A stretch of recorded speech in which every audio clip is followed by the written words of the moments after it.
good to be with you. My son called me the other day and said, Mom, do you know who's speaking at the very same time you are? Well, he's here right now talking to 1,000 people.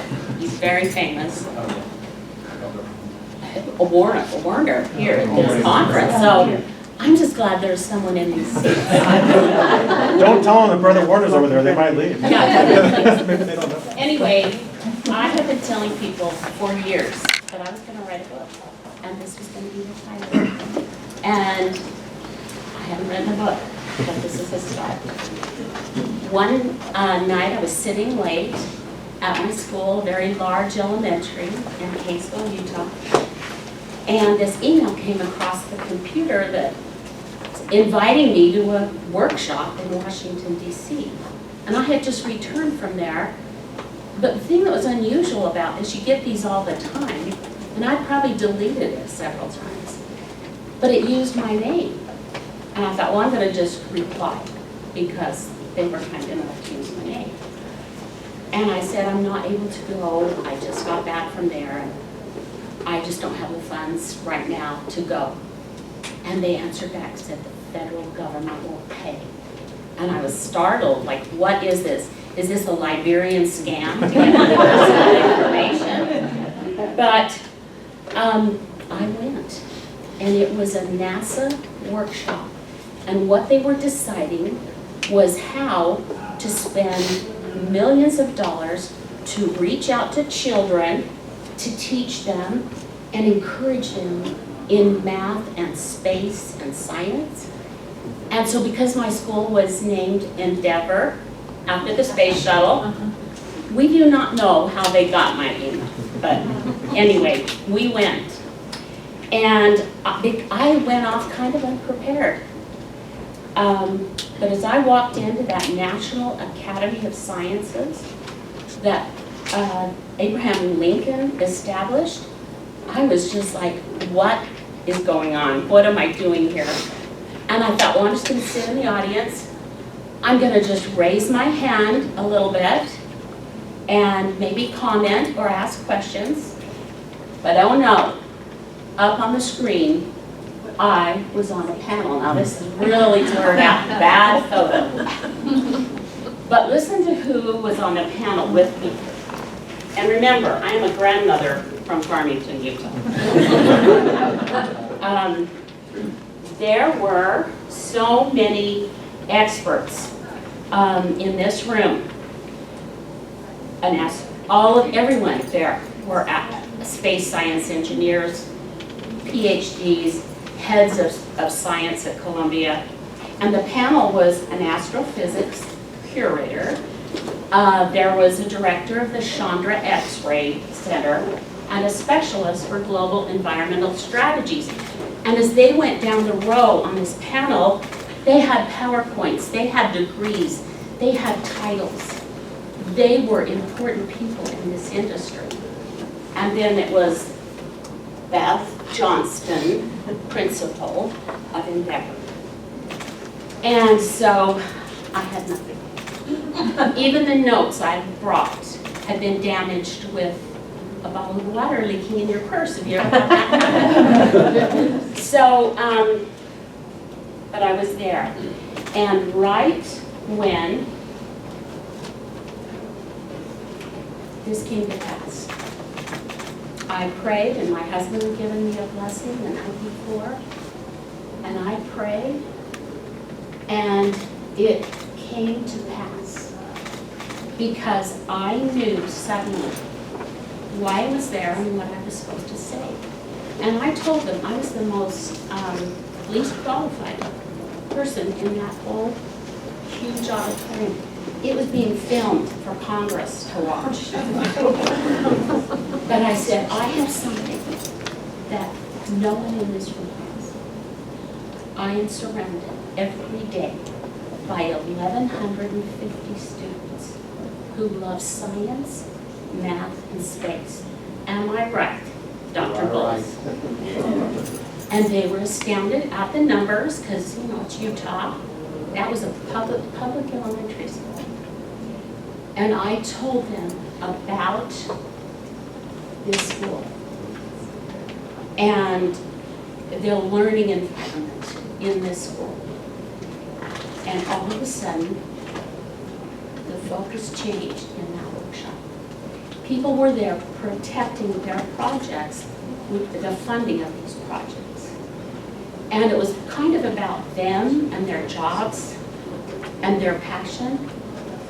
But now it changed to children because I told them about the children and how they were surrounded by, you can't really see it in this picture, but that glass is the gymnasium, and embedded in it is the Eagle Nebula. All through the school were images provided by Hubble of every galaxy. The floors, I could go on, and I won't. These are planetary quality solar system to scale, sort of, in the library. So, I will tell you right now that Heavenly Father intervenes on behalf of His children, because it did change the direction of that. And our focus today is going to be on a learning environment in the home and at school.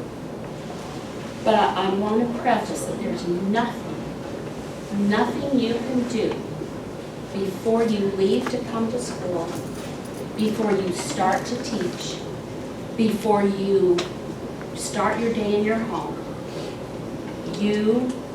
Nothing you can do that will imbue you with more power than getting on your knees and reading the scriptures every day. And your day, because our Heavenly Father wants His children to succeed. Because children are powerful. They're coming to us that way. And they need to be powerful in these last days. And if you don't think you're powerful, I recently sat in a sacrament meeting where a 12-year-old totally reorganized the whole sacrament meeting order of speakers.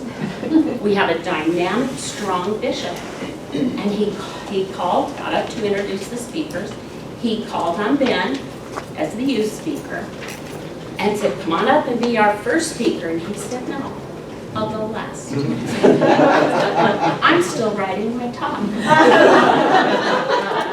And and what could he say? Pretty insistent. So we had the adults first, and he wrapped it up at the end. And it was a great talk because he had written it. He really had.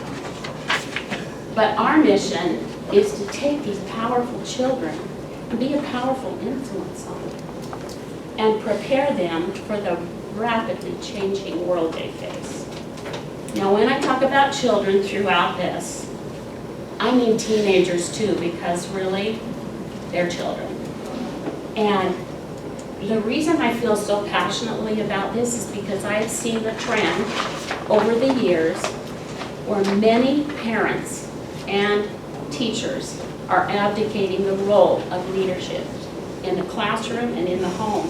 And they're becoming more like peers and friends to their students or teachers. And they need to provide leadership and guidance. And you just can't abdicate that role in any of these settings. For instance, I had a parent come into the office who said, unabashedly, we're late because I was up late and venting to my daughter about my little one. Kept her daughter up late to do that. And I was not happy about that. And then, the teacher that has parties at their home, they tell all their personal problems or little trivia. And then I have one teacher who had gone through a very bad breakup, and she was crying every day in class. You cannot do that. These are not your peers. You are the leader. And we need to be powerful. I love this quote from this journal. Strength-based parenting and strength-based teaching can help children cope better with anxiety and stress, and that's what we need to have. And we're going to hear a little bit more about that from Dr. Morgan. One of the biggest things we can do is provide structure and nurture. One of my first classes in child development put a quadrant up on the board. And this stood for high structure, low structure, high nurture, low nurture. Which do you think, we were asked, is the best kind of parent and the best kind of teacher? What is it?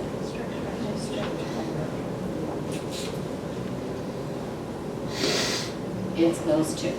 And these can be a disaster. And nothing happens. So it's imperative that we got parents, not children, are in charge of the home, and that teachers, not students, are in charge of the classroom. And I don't know if you realize this, but this doesn't happen all the time. We've swung from the pendulum of children just to be seen and not heard to they're the center of everything, and they dictate that often. So how do we retain leadership? This is my phrase that I coined. Think about Christ. How loving, how accepting. But was he a leader? He was in charge, he was in command.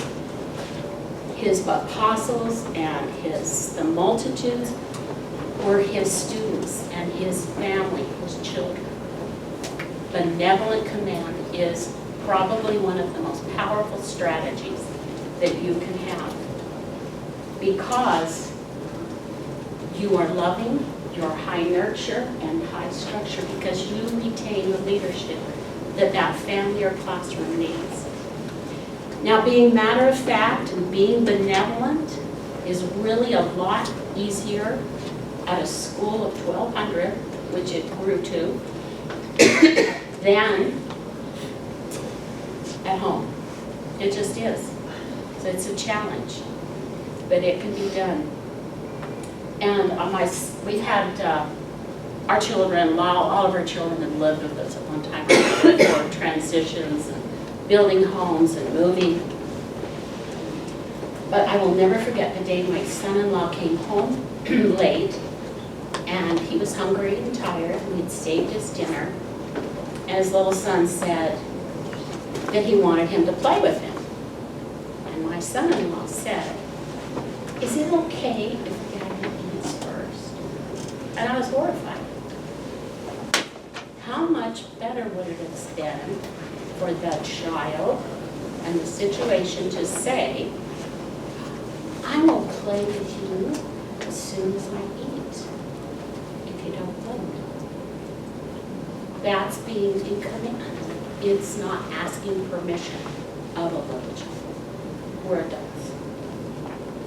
Also, I had students who were very violent, very out of control, sometimes not very safe. And so we had to remove them from the classroom until they got those behaviors under control. And the parents wanted dearly to have that child mainstream. That was it wasn't as much working on their behavior as it was, I want to get them back in the classroom. And so what I would tell them is, we will welcome him or her with open arms. We want them there as soon as they're safe, as soon as they're in control. And we're going to work with them until they are. And the minute they get there, they'll go back. And they can stay longer and longer until we hope they're there every day, all day. And that kind of relieves them. But a leader doesn't just accept what a parent is suggesting, but you do it with benevolent command. And part of that is no one should opt out. If you want high performance in family or in class, no one should opt out. You can't shrug their shoulders or get a pass. You can facilitate them, and that is often done by, it's not okay not to just try. It's not okay. Everyone needs to do that, because everyone learns in a high-performing classroom for everyone. And it carries those who are struggling. And having high expectations is part of respecting someone and caring for them. And they don't always have expectations for themselves. They're children. And so a great teacher can inspire that. And a parent too. But it doesn't just happen. We have to set up children to have success in school and in our homes and in their environment. So when you have a sequence that starts out with, in a classroom, maybe a child's unable to answer a question. Remember, no opt-out. You're going to circle back after it's been explained or after other children have answered it and give them that opportunity again. Or a task, if you've asked a child to do a task, go do it with them. Teach them how. I hear mothers say, clean up your rooms, but they don't know what that is unless you work with them and train them. So, coming back to the child who's unable and allowing them to take that responsibility of learning.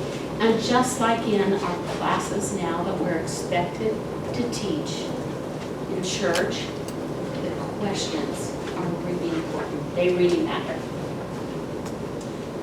And here's the brief. Seek to be warm and strict, often and at exactly the same time. And you will be a powerful leader because they are not opposites. Explain to children why you are doing what you're doing. Give them that prior knowledge. We had an evaluation tool in Davis School District. And every time before I evaluated a teacher, I would tell them, this is what I'll be looking for. If you want a high score, just do these 3 things. And they had success. And they proved that they could do it. They just weren't sure how they were being judged, and children are the same. And then, of course, distinguishing between behavior and the person. So it's not that this child is inconsiderate. His behavior is. And this is so important for parents and teachers. Consequences should be temporary and fast. They should be dealt with very quickly. These long times of timeout or these long times of grounding really aren't effective. It's the quick and embrace them as they come back in with a smile and with warmth and saying, I can't wait to have you back. And no one was a better example of this than Joseph Smith. He had men close to him, he trained him, write up legal writs against him, do all manner of very hurtful things, turn on him physically. But when they asked to come back, he welcomed them with open arms. And in some cases, Harvey P. Pratt, he gave his position. And so this is a powerful way to be a teacher. Now, I thought these were interesting. He has a lot more of these. Crippling parenting, I just listed these. We don't let our children experience risk. I have had parents come to me and say, I need to have this teacher and 2 of her friends with her in the classroom. Heard this before? And I would say you cannot choose for those 2 children which teacher they will have. And you and I will work together on deciding the teacher for your child with needs, but you can't decide that. And your child can't decide that and tell you which teacher they want and get it. We rescue too quickly. We used to evacuate 1,200 students in 2 minutes from that large school. But, and they go out and they come back, and we do it in all weather. One cold day, a mother had come to school with mittens for her child. She heard we were having a fire drill, and she ran through the school to give that child their mittens when they had been told, don't stop to get your coat. This is a fire drill, required by law. And I had to like chase her down. We rave too easily. Seriously, good job is overused. Would you not say that? We hear it too much. Be specific and make it meaningful.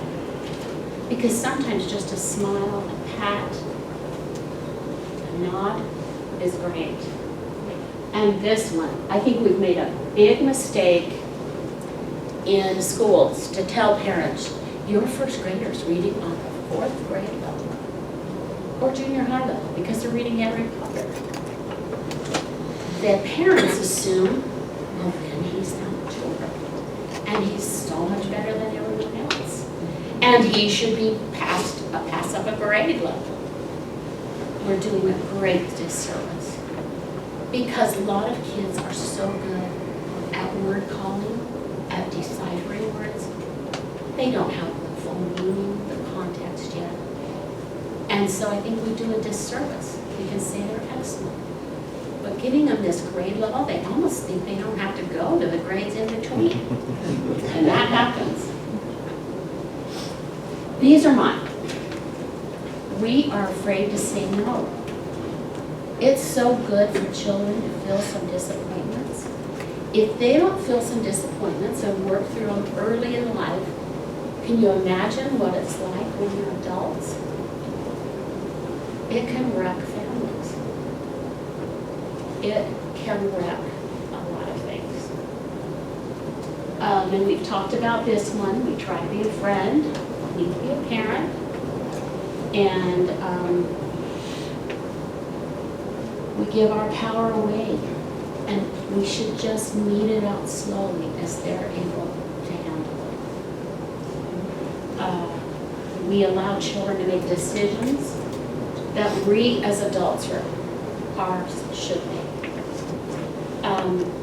I sat in a long session and I worked with a child for a very long time, the counselor and I, because she was chronically absent from school, kind of had a phobia there. So we worked long and hard, and after meeting with the parent and finally getting the child to feel safe about coming to school, the teacher came down to greet her. She reached out her hand and was walking her back to the classroom, and the mother said, are you sure you want to go to school today? This is true. And then parents turning to the 6-year-old in my office and saying, which teacher would you like? And I had to say, we make those decisions, you and I. Not joking. Or they would say, I'll talk to my child about it and get back to you. No. And then this really did happen at East Lake Elementary, that a mother, her son was having some difficulty adjusting to school, and I said, it'd be really good if he had some structure before he came to school, just to give him a chore or two, and every day before he comes, just simple things. And this truly happened. She asked me, what was a chore? So it was very evident to me that, and I found myself parenting parents. I loved it. I loved my parents. And I kind of loved doing that. And they took it and they needed it. So, we need powerful and passionate parents and educators. So critical. And I love this quote. Sometimes this is against people's nature to be this way, but I believe in it so strongly. And you just, if you're a parent, replace that with parent, because the best teachers have the biggest egos. The power and passion of great teachers is to say, you have me, and because you have me, you will become brilliant. You will astound yourselves. And our work is to make children astound themselves every day by how much they can learn. So you have to have the confidence, but I will tell you, if you say this to a class or to your children, you'll start to believe it and they will.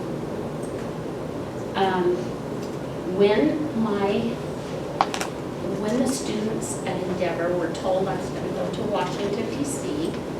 for the National Distinguished Principal, I had phone calls from parents the next day saying that their children had told them that I was going to Washington, D.C. to be the president. And I thought, it's working. I love that. They felt that, hey, that's a real possibility. I want to give you an example of a powerful parent. We had this event that was called the birthday table. And the idea was the parents bring a little lunch from home or eat school lunch with their child on their birthday. And we decorated the tables of all the kids with a July birthday would sit together. Well, it became this thing where parents were getting gourmet lunches from every fast food place or not so fast food place, bringing this lavish bread or buying pizza for hordes of other friends of their children. And I looked at the table and there was a mother and her daughter had a thermos, and in the lid of the thermos she was eating her favorite soup. And I said, oh, what have you got there? And she told me that. And I thought, that is a powerful parent, because she is not being influenced by all this stuff on around her. So, in closing, we're doing our best, all of us, and that can be a powerful thing. And Heavenly Father will help you in your home and in the school. And just close in Luke 12, 11 and 12. He says, take ye no thought how or what thing ye shall answer, or what ye shall say, for the Holy Ghost shall teach you in the same hour what you ought to say. Because our Heavenly Father cares about His children, He cares about their education, and He will help us. And I say these things in the name of Jesus Christ. Amen. Amen.